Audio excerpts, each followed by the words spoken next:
नमस्कार अमरावती।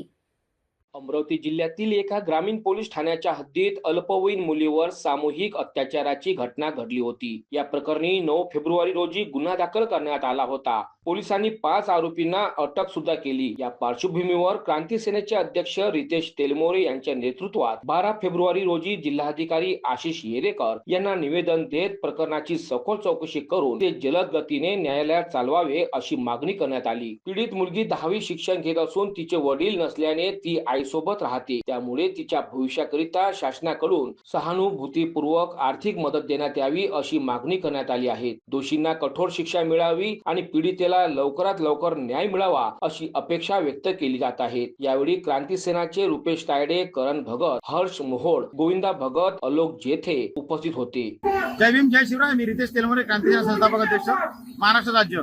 आज दिनांक 12/2/2026 रोजी माननीय जिल्हाधिकारी साहेब यांना निवेदन देण्यात आले। निवेदनाचे स्वरूप असे आहे का 9/2/2026 रोजी चांदूर रेल्वे पोलीस स्टेशनच्या हद्दीमध्ये एका गावामध्ये एका नाबालिक मुलीवर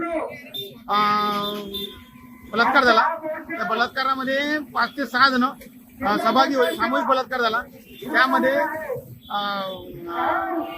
पोलिसांनी त्या आरोपींना अटक केली आहे आणि आरोपींना अटक केले असता हे प्रकरण फास्ट ट्रॅक मध्ये चालवण्यात यावं व त्यांना लवकरात लवकर न्याय भेटावा व या नराधमांना फाशी शिक्षा व्हावी ही आमची मागणी आहे। त्यानंतर जिल्हाधिकारी साहेबांना विनंती केली की या पीडित परिवाराला लवकरात लवकर शासनाकडून जी सहायता पाहिजे ती सहायता देण्यात यावी असं एक साहेबांना बोलणं झालं। लवकरात लवकर जर याचा निर्णय नाही लागला किंवा यामध्ये कोणती तपासामध्ये जर कोणी हस्तक्षेप किंवा घाईघाई झाली तर क्रांती सेना येथे तीव्र व उग्र आंदोलन करेल। त्यामध्ये मुख्यमंत्री, गृहमंत्री यांचा जर पुतळा जाळायचं काही काम पडलं आम्हाला, आम्ही तेही पण करू।